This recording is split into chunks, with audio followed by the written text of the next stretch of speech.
Hi, my name is Daniela Morales. This year I did my presentation based on the student-centered approach. Start off about me. I'm majoring in interdisciplinary studies. I'm concentrating on EC through 6 bilingual education. My personal identity. I grew up in the border city of Brownsville, Texas. Population is 90% Latinos. My entire family is Mexican and we were considered in the middle class. I was bullied in elementary by my teachers and peers. I later started working with kids because I did not want them to go through what I did.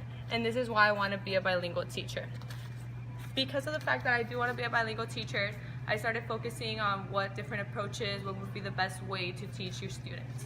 So that's why I decided to base my project on the student-centered approach. So my inquiry topic is, how beneficial would it be to create your bilingual early childhood classroom into a student-centered instruction classroom? I did different interview questions. I interviewed 3 people.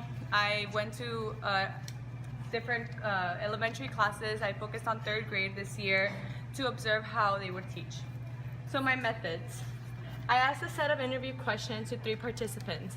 I interviewed an elementary school teacher, a student in the clinical teaching program, and a student in college aspiring to be a teacher.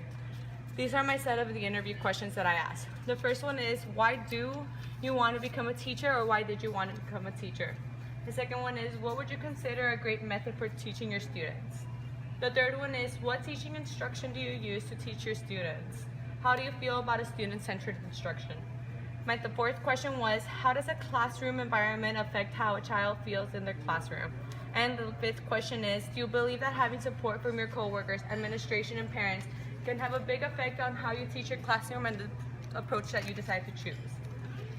Here I'm just stating how I went to 2 3rd grade classrooms.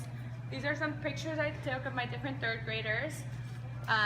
This one focuses clearly on how they're sitting in groups, how that's a big approach.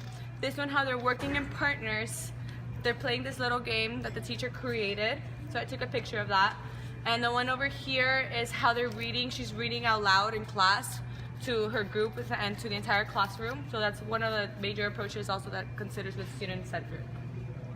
Some implications that I saw were that the data was not concrete to my topic. I'll explain a little bit about that when I go to my findings. The way the students the students act in the classroom determines the strategy best implemented for them, and the students' background and culture affects their education too. These implications, I'll head over to my findings in a second. So my literature review. Those are the 3 literature reviews that I chose. These are all determined on the different disciplines that I decided to base upon my project. So the first one would be sociology.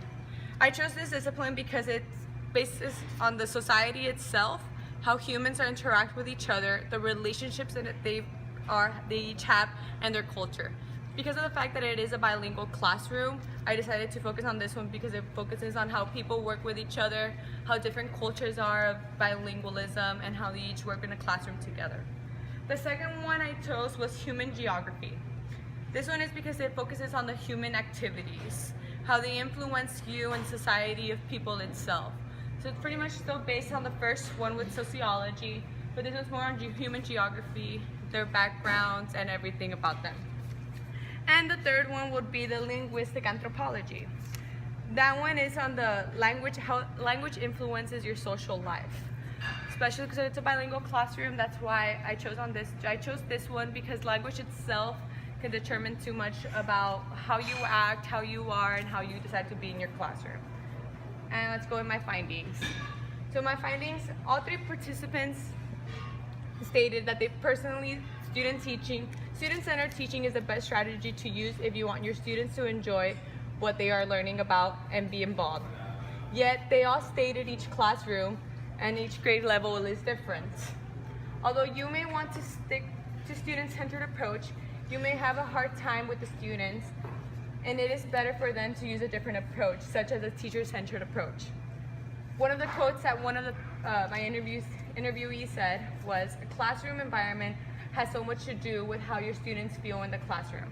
All participants also stated that their classroom environment, such as students' background, culture, and the way a classroom is set up also has to do with the approach you teach your students. So pretty much everyone agreed that student-centered is the best approach, but it also depends on your students. Sometimes you may have students where they don't work together in groups, they don't pay attention to you as a teacher, that having them do hands-on activities, sitting them in groups, doing projects won't work out for them. So maybe that's why it's better sometimes to change up the approach to a teacher-centered approach. So going back to my implications, the data was not going to be to my topic because my hypothesis was that student-centered would probably be the best approach that you can use for a classroom. But you really won't know what approach you will use until you actually meet your students. You start teaching them for a couple of weeks, months, maybe days. Sometimes it's happened that you'll know right away, like, all right, student-centered won't work out, so I have to do a different type of approach. The way the students act in the classroom determine the teaching strategy best implemented for them. Exactly like how I just stated, you can't know really until you meet them. And the last one, the student's background and culture affects their education. Classes that I've gone to observe, I've noticed where students are still having a lot of difficulty speaking English, and they just moved in from a different country, a couple of days, weeks maybe, and they don't feel comfortable with the students around them. So if you tell them to work in groups, do hands-on activities, they may be shy and they may just not even want to do it. They won't feel enthusiastic to do any of the projects or anything. So maybe in that case, it's better to do teacher-centered approach. So this is why I decided to do this, and thank you.